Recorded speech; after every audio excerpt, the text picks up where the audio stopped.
Assalamualaikum warahmatullahi wabarakatuh. Selamat pagi, siang, sore, atau malam. Perkenalkan kami dari kelompok 4 di sini untuk proyek akhir aljabar linear lanjut kelas Kamis. Untuk anggota kelompok ada saya sendiri, Gilang Setia Nuga Pratama, ada Nabil Mafaza, ada Muhammad Malik Ardiansyah, dan Emir Muhammad Zaid. Nah, untuk data yang kami ambil, ini kami ambil dari Kaggle, yaitu Wind Speed Prediction Dataset. Nah, untuk secara latar belakang sendiri, ini didasari oleh presisi tinggi dan peramalan tingkat air ini adalah tantangan bagi ahli meteorologi. Nah, angin kencang ini bisa bersifat konstruktif itu seperti badai yang mengakibatkan kerusakan cukup besar. Nah, oleh karena itu untuk menguranginya, dataset ini dibuat untuk mengumpulkan variabel cuaca yang ada dengan tujuan untuk menghasilkan prediksi wind speed prediction ini untuk dijadikan sebagai acuan untuk prediksi ke depannya. Nah, dataset ini diambil pada tahun 1961 sampai Desember 1978, yaitu selama kurang lebih 17 tahun. Untuk yang informasi yang ada di dataset ini, yaitu ada date, wind, rain, indikator value, yaitu ada indikator value kedua, maksimum temperatur, indikator value ketiga, ada minimum temperatur dan grace minimum temperatur. Nah, di sini dataset dalam bentuk .csv. Lalu langsung kita masuk saja ke Python. Dilanjutkan oleh rekan saya. Nah, yang pertama kita mengimport pandas uh, dan juga import matplotlib, dan itu ada kita import CSV-nya, separated value berupa data frame yang kita beri nama .df. Untuk memastikan ada datanya, kita gunakan perintah dfhead. Kita tunjukkan 4 data pertama dan juga dftail, yaitu 4 data terakhir. Nah, terus kita juga ada dfinfo ini untuk melihat informasi mengenai masing-masing kolom. Jadi kayak date itu apa, terus misalkan win apa, dan sebagainya. Terus di bawah kita bisa menggunakan dftypes untuk melihat tipe data masing-masing kolom gitu. Nah, describe ini adalah fungsi untuk melihat statistik dari kolom nih. Misalkan count itu berarti jumlah datanya, min itu rata-rata, standar itu standar deviasi, min itu minimal, 25% tuh Q1, Q2, Q3, dan nilai terbesarnya atau max. Nah, terus ada juga df describe yang berarti terus yang ini semuanya. Nah, NaN ini apa maksudnya? NaN ini maksudnya adalah not a number, berarti artinya nilainya bukanlah sebuah angka begitu. Nah, terus selanjutnya itu ada mengganti format pada date, boleh dibuka. Nah, dapat dilihat tadi di atas def types itu date itu tipenya itu adalah objek kalau nggak salah. Nah, ini kita ya boleh. Nah, ya objek. Nah, ini kita ubah ke date ya biar beneran tanggal gitu. Nah, ini terus lalu kita menghapus data yang kosong. Nah, seperti pada video penjelasan, sebenarnya ada beberapa cara untuk mengolah data yang nilainya kosong gitu, seperti kita ganti dengan nilai min, terus dan sebagainya. Nah, untuk memudahkan perhitungan karena datanya juga banyak, kita hapus aja data yang kosong menggunakan perintah df drop na begitu. In place true itu artinya kita langsung menyimpan hasil yang di drop ini ke data frame asli atau ke CSV-nya. Nah, setelah kita lihat, kita describe, ternyata jumlah yang di drop semuanya itu dari tadi ada countnya 6 ribuan menjadi 5 ribuan gitu. Nah, lalu ke bawah kita juga mengubah kecepatan itu menjadi kecepatan yang umum gitu. Kalau kita kan menggunakan kecepatan yang umum kan kilometer per jam. Nah, kita mengubah nih dari knot ke kilometer per jam. Kita menggunakan perintah itu df, jadi kolom win itu nilainya itu dikali 1,852 biar nilainya menjadi kilometer per jam. Lalu kita melakukan normalisasi pada data-data pada win, rain, tim X, tim min, dan tim Minji menggunakan nilai Z. Berarti kita kurangi nilai aslinya dengan rata-ratanya, lalu kita bagi dengan standar deviasinya, ya kayak z-score gitulah. Nah, itu dapat dilihat bahwa tiap data udah dinormalisasi. Dan juga kita dapat di-describe angkanya itu juga berubah tuh, min, standar deviasinya. Jadi lebih kecil gitulah karena udah menggunakan normalisasi nilai Z. Boleh turun lagi gitu. Nah, selanjutnya boleh dijelaskan oleh Emir.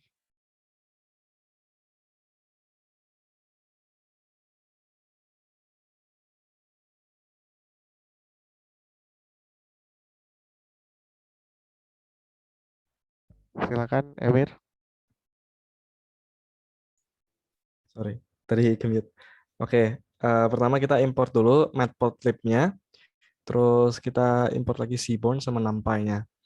Nah, seaborn-nya kita pakai untuk box plotting-nya. Kalau kita ambil contoh seperti rain, dalam kolom sebelumnya itu kita ketemu bahwa ada outlier yang dia bisa sampai 15 di dalam box plotnya tersebut. Nah, kita akan menghilangkan outlier tersebut dengan menggunakan quartile. Kita akan menghitung interquartile range-nya dulu, interquartile range-nya. Terus kita melaksanakan filtrasi di bagian bawahnya itu. Jadi kalau seandainya dia di luar dari range quartile tersebut, maka dia itu ditandain sebagai false gitu. Nah, terus kita set option itu max column tuh untuk sebenarnya itu untuk nampilin semua kolomnya, tapi sepertinya sudah nampil sebelumnya itu. Jadi sebenarnya tidak perlu. Terus ini yang print-printnya itu yang nunjukin kondisi data frame-nya gimana. Jadi kita langsung di bagian itu, bagian df sama dengan df location, maksudnya di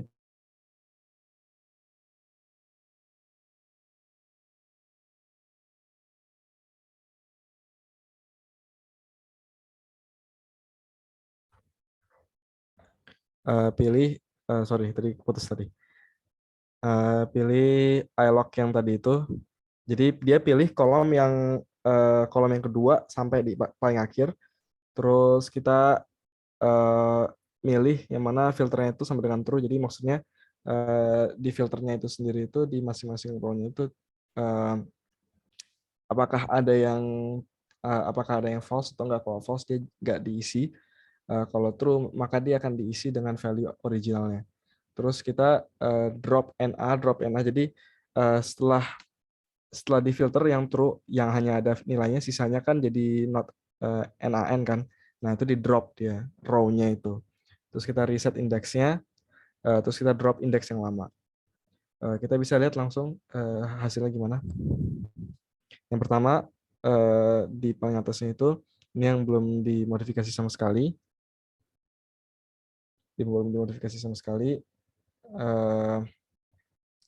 Yang kedua juga belum dimodifikasi sama sekali, ke bawah lagi. Nah, di bagian win yang ada true-nya itu, nah itu filternya. Kalau seandainya dia ada outlier di salah satu kolomnya itu, maka dia akan nampilin sebagai false gitu. Misalnya itu true gitu. Jadi kalau seandainya ada row yang dia berisinya false, maka dihapus satu row tersebut gitu. Kalau lihat di bawah, di paling akhirnya itu. Nah, itu yang kolomnya itu dia nunjukin ini sudah difiltrasi, sudah di reset indeksnya. Jadi kalau kita lihat sekitar dari 5.638 rows, dia dihilangkan outlier-nya menjadi 3.977 rows gitu. Terus kita bisa lihat masing-masing box spot-nya untuk temin gitu. Bawah lagi. Untuk temin sekian, terus ke tmax, terus ke temin G, terus dilanjutkan oleh Malik. Oke, selanjutnya ini ada correlation. Jadi yang pertama itu adalah scatter plot dari correlation antara Tmax atau suhu maksimum dengan satuan derajat Celcius dan wind, yaitu kecepatan rata-rata anginnya gitu. Dalam satuan tadi udah diubah jadi kilometer per jam gitu. Ini didapatkan hasil sebagai berikut. Nah, selanjutnya bisa ke bawah. Nah, ini ada residual plotnya. Ini masih sama, yaitu antara Tmax dan Win. Ini bisa ke bawah dulu. Nah, itu masih sama tadi antara Tmax dan Win. Itu dapat dilihat dari residual plotnya itu tidak membentuk curvature gitu, sehingga cocok untuk dilakukan analisis regresi linear. Sedangkan kan kalau seperti yang kita tahu, kalau membentuk curvature ini akan dilakukan analisis yang non-linear. Oke, selanjutnya ini akan dicari Pearson coefficient dan p-value dari 3 fitur yang paling tinggi korelasinya dengan Win. Nah, ini di mana level korelasinya itu lebih dekat ke 1 atau min 1. Nah, ini didapat ini bisa ke bawah. Nah, ini ada Tmax, Tmin, dan Rain. Bisa ke bawah dulu. Nah, ini tahu korelasinya itu dari mana, itu kita bisa lihat pakai df.correlation. Nah, terus ke bawah lagi ini ada correlation heat map-nya. Nah, ini gambarnya bisa dilihat. Jadi, ini karena tadi outlier-nya udah dihapus ya, jadi kayak ada yang kosong-kosong gini. Jadi, ditampilin yang fitur-fitur yang paling mempengaruhi win-nya aja gitu. Oke, mungkin bisa lanjut ke model development-nya. Nah, jadi yang pertama ini kita split dulu ke dalam bagian training dan testing. Nah, ini test size-nya ini kita set ke 0,1. Jadi perbandingannya itu jadi ya 9/10 ya. Terus kita aplikasikan modelnya gitu dengan cara membuat objek dari kelas linear regression-nya, terus kita fitting deh itu training datanya. Habis itu kita bisa cari y-hat atau prediksi ini buat kecepatan anginnya. Bisa ke bawah. Yang y-hat. Nah, ini hasilnya bisa dilihat. Oke. Lanjut. Nah, terus selanjutnya ini ada distribution plotnya, itu ngebandingin actual value sama y-hat yang kita tadi udah cari. Ini hasilnya, terus ke bawah lagi. Nah, terus kita ini import modul R-square ini buat nyari R-square atau bisa dibilang itu akurasi score atau coefficient of determination. Nah, sama kita import juga buat cari mean squared error sama root mean squared errornya. Nah, terus kita cari ini, terus didapat hasilnya nih, skornya, mean squared errornya, sama root mean squared errornya. Nah, terus selanjutnya kita mau tentuin gitu estimasi model linearnya itu bakal kayak gimana. Nah, kan kita tadi pakai multiple linear regression tuh. Nah, di sini kita kan tadi nyoba pakai 3 fitur tadi, yang Tmax, Rain, sama Tmin. Nah, terus jadi berarti kan persamaan awalnya itu y-hat sama dengan B0, di mana B0 itu intercept ditambah B1 X1 tambah B2 X2 tambah B3 X3. Nah, caranya kita cari dulu ini koefisien, nilai koefisiennya pakai ini rec.coef underscore ini, terus kita cari juga intercept-nya pakai rec.intercept underscore ini. Nah, terus tinggal kita masukin ke persamaan linear awalnya tadi, ke bawah lagi. Nah, ini maka estimasi model linearnya adalah yang tadinya persamaan awal jadi berubah, jadi y-hat sama dengan 0,135 ditambah minus 0,43 dikali Tmax ditambah 0,49 dikali Rain ditambah 0,22 dikali Tmin. Ya, sekian dari kelompok kami, kurang lebihnya mohon maaf. Assalamualaikum warahmatullahi wabarakatuh.